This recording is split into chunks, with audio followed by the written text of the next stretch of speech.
সাজা হয়েছে, সাজা সাজা হয়েছে, সাজা সাজা হয়েছে, সাজা সাজা হয়েছে।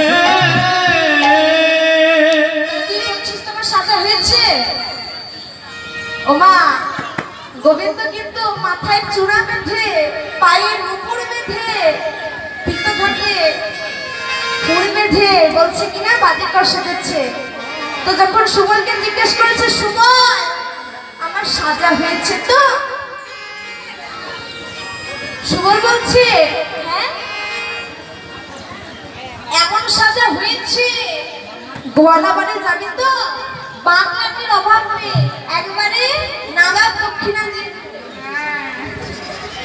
গোয়ালা বাড়ি যাবি, বাংলাটির অভাব নেই, একবার যদি চিনতে পারে ঠ্যাং খোলা করে দিবে।